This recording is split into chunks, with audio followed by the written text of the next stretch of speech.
me fait pleurer, en fait, c'est que j'aurais aimé écouter ce genre de femme.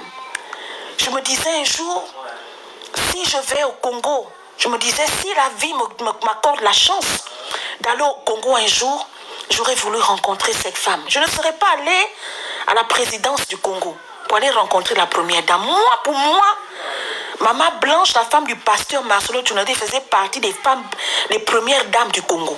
Pour moi, dans ma psychologie, ma moralité, elle faisait partie des premières dames. Le silence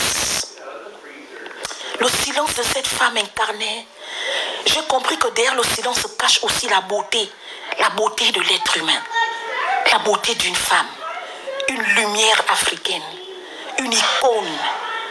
Oh my God!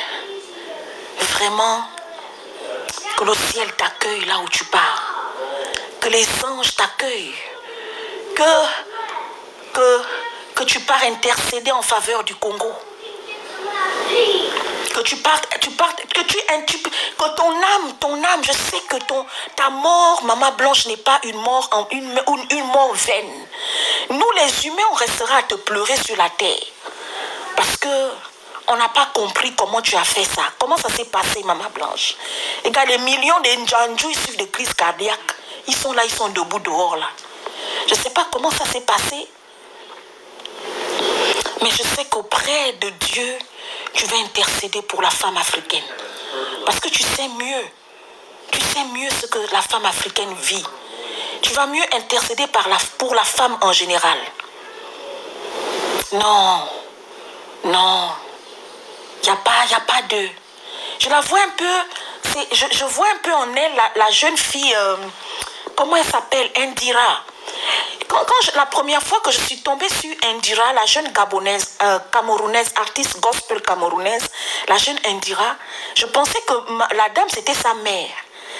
Quand j'ai vu Indira, j'ai vu en elle les traits de cette femme, mais aussi en elle un peu la personnalité de cette femme. Je dis, mais il y a des belles femmes en Afrique, Seigneur.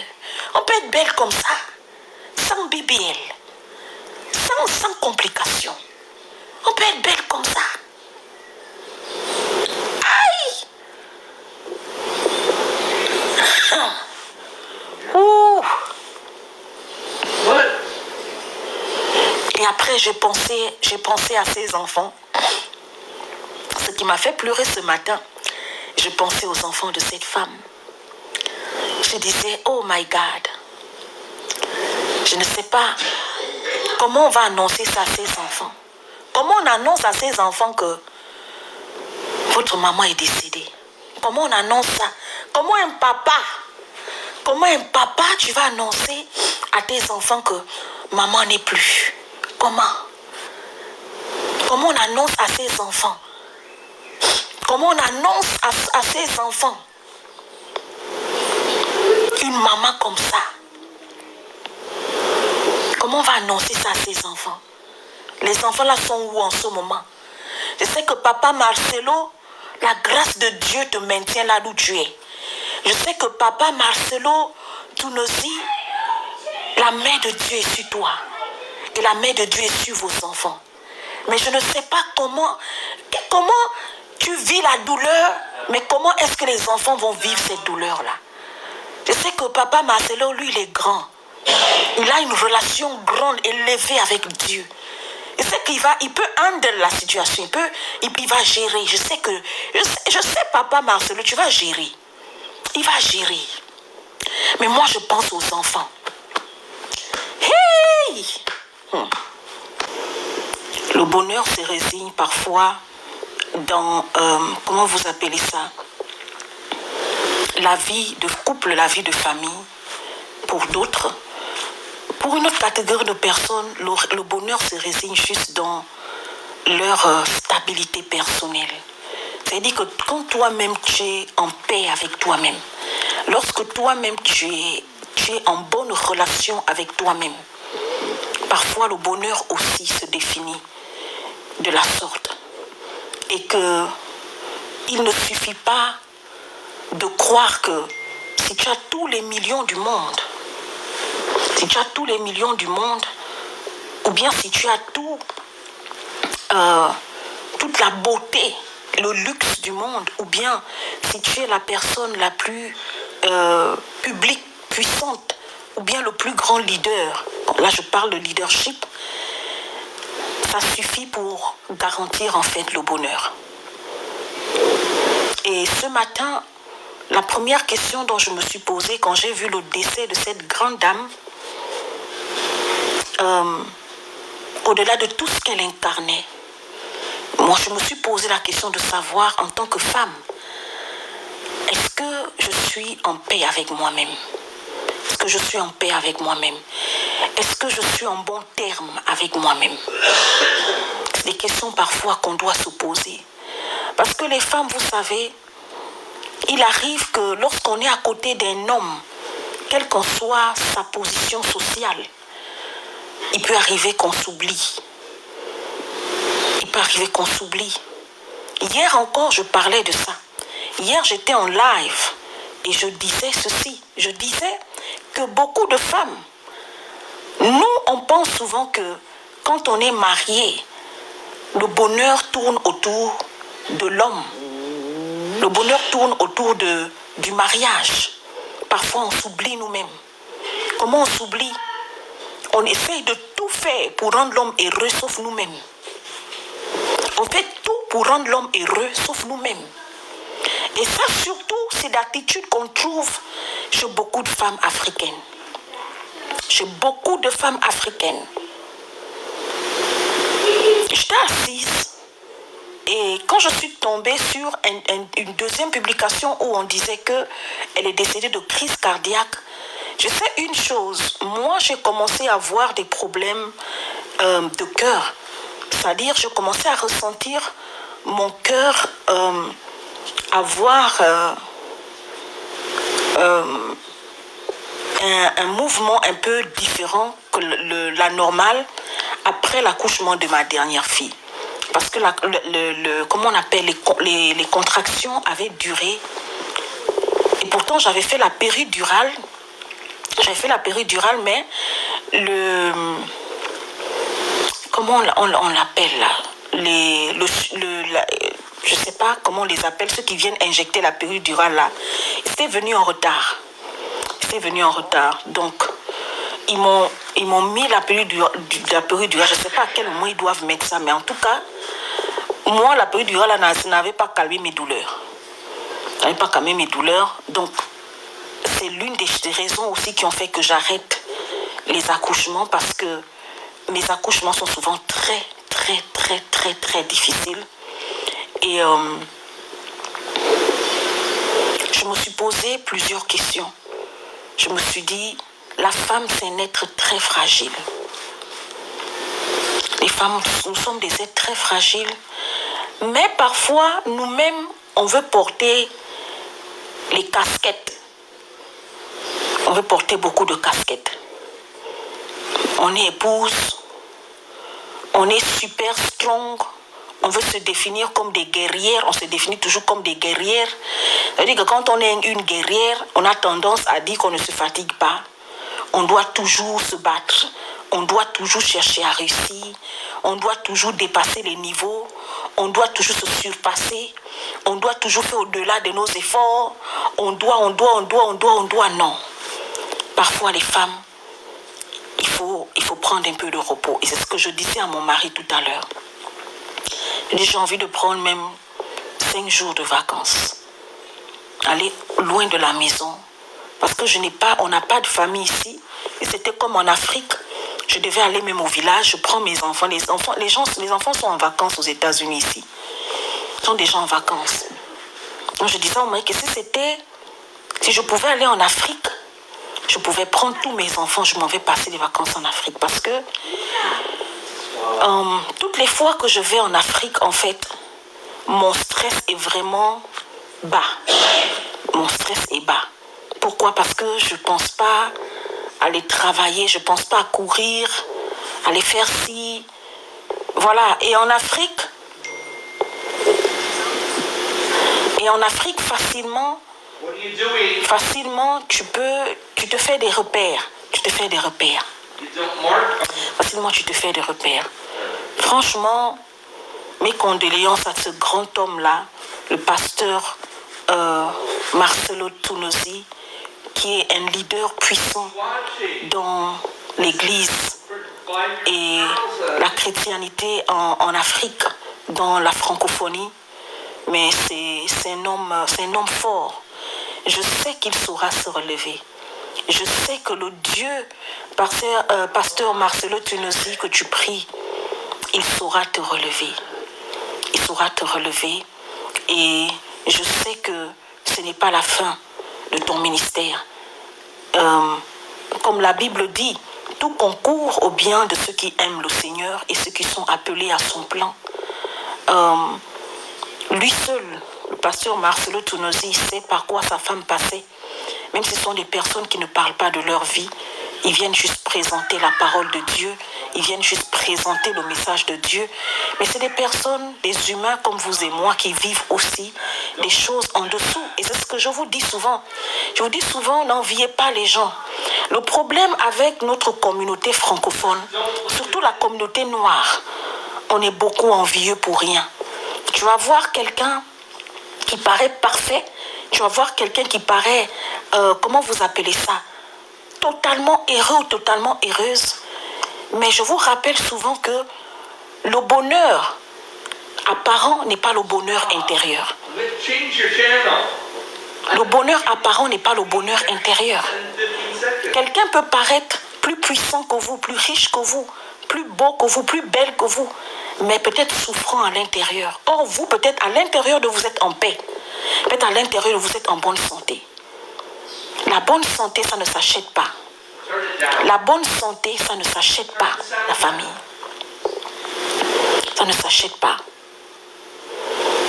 Je demande vraiment au nom de comment on appelle l'équilibre de la femme dans cette société-là, les femmes, prenons soin de nous. Prenons soin de nous. Voilà une grande femme. Voilà une grande femme là.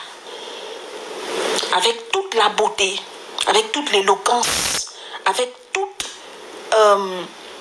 la pureté, la pudicité, avec toute la stabilité morale. Ça veut dire une femme équilibrée, une femme qui a réussi sa vie. Il n'y a pas camarade de rue. Ça dit que moi, la femme là, je la respecte plus que les femmes de tous les présidents africains. Je pèse mes mots. Moi, une femme spirituelle, elle est plus puissante que la femme d'un président. C'est une femme qui n'a pas les mains sales. C'est pas le genre de femme, elle allait chez le marabout, aller féticher le mari pour que le mari l'aime. Non, quand tu regardes la femme là, elle incarne la pudicité, la pureté du cœur. Elle incarne la beauté, elle incarne l'humilité, elle incarne le respect. C'est la dame là, jusqu'à la fin des temps, sur cette terre. Quel qu'en soit Alpha Oméga, la femme là, mon respect. Elle dit, devant elle, je peux me mettre à genoux, je vous jure. Pas l'adorer, pas l'adorer.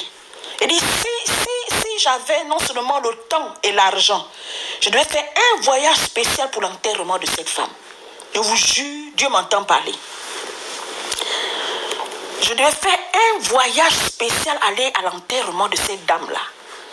Parce que ça, c'est ce qu'on appelle un leader. Oui, ça c'est des grands leaders africains. Cette femme-là, elle incarne le leadership. Elle dit, il y a des gens, ils sont leaders, ils ne parlent pas. Ils ne font pas le bruit. Ils ne font pas le bruit. Elle a réussi sa vie. Elle a réussi non seulement sa vie avec Dieu, elle a réussi sa vie, son ministère, sa relation avec Dieu personnel. Elle a réussi sa vie de mariage. Il n'y a jamais eu de drama. On n'a jamais entendu que la femme a fait un drama. Jamais. Il y a eu un peu de problème de ci et là, de son. Mais cette dame, je ne sais pas.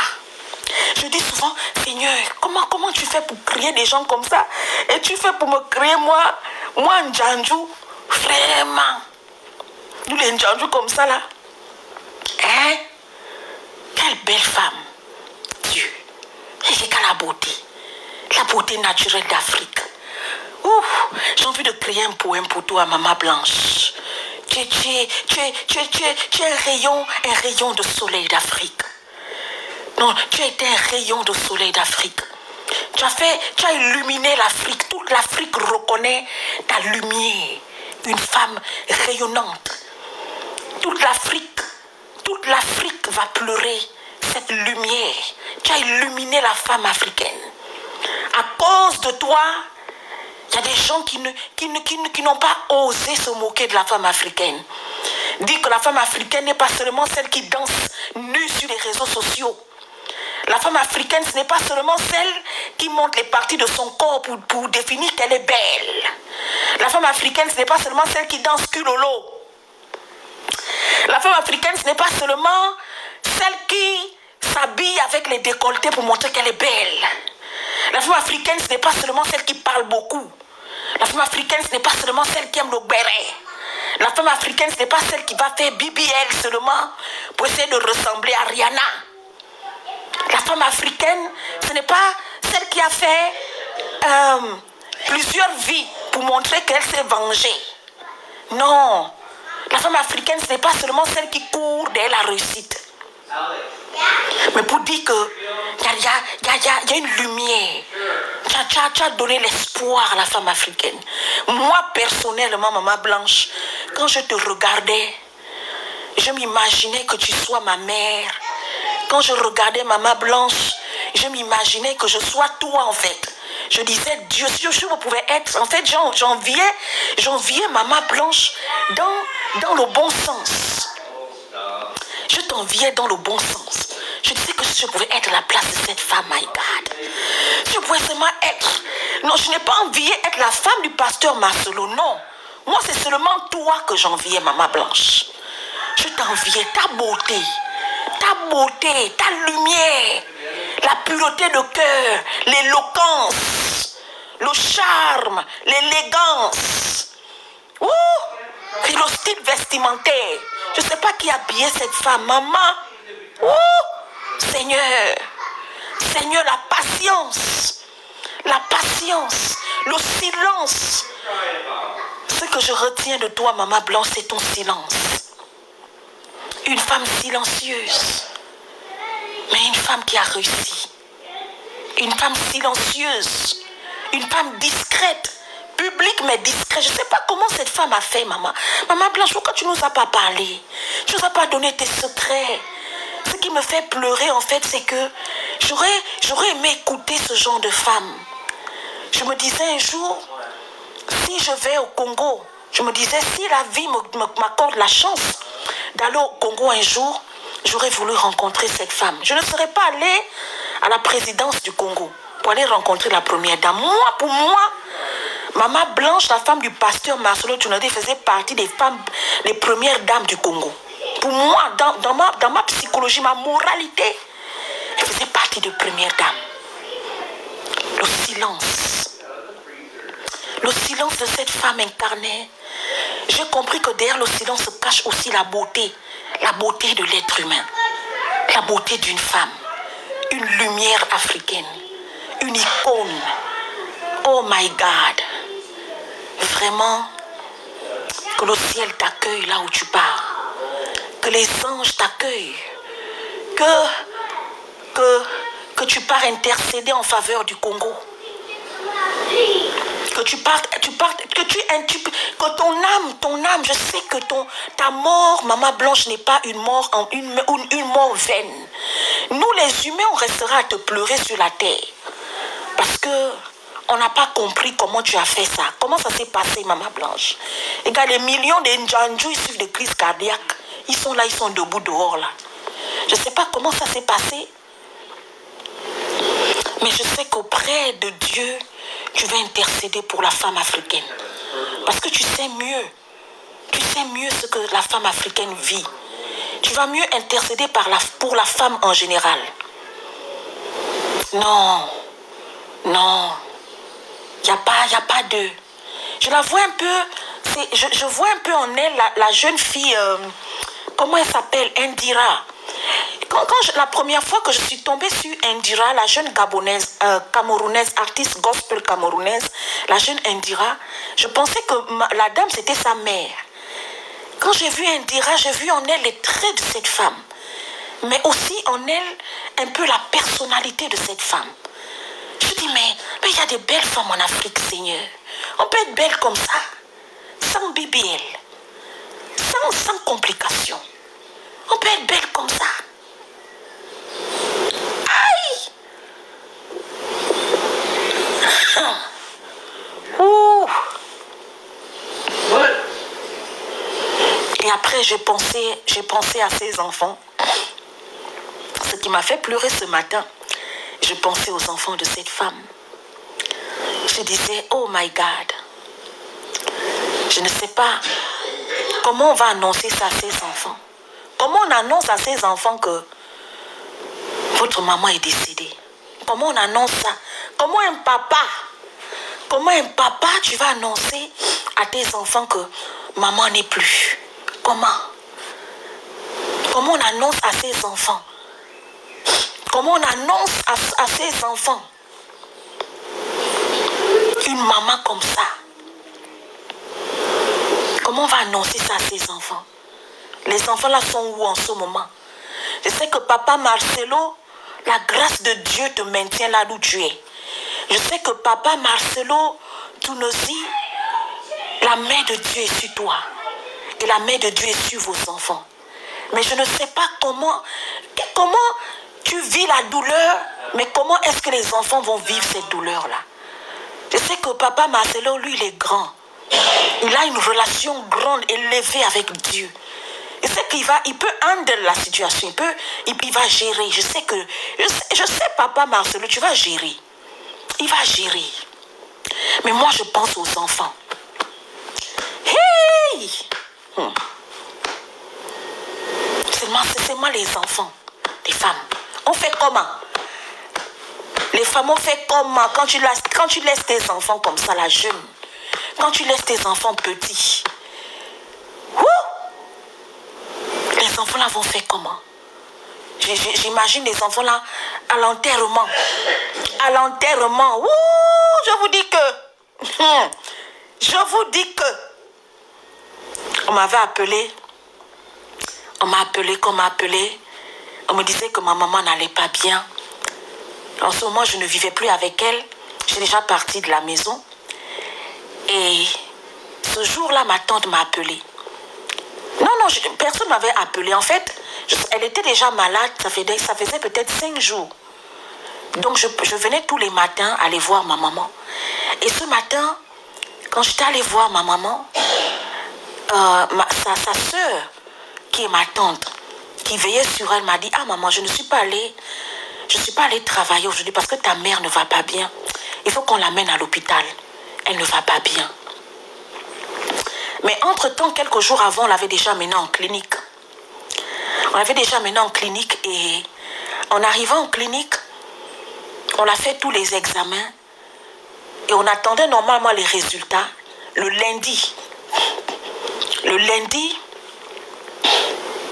12 février, on attendait des résultats. Mais comme vous savez, chez nous en Afrique, pour prendre les résultats de l'hôpital, c'est pas comme ici en Occident, qu'on peut t'appeler ou bien on peut t'envoyer un mail et puis tu vas voir tes résultats. Je sais pas comment ça se passe en ce moment-là. Je parle d'une époque où comment j'étais en Afrique. Donc il fallait que quelqu'un aille à l'hôpital, à la clinique, et récupérer les résultats de ce qu'on avait trouvé dans les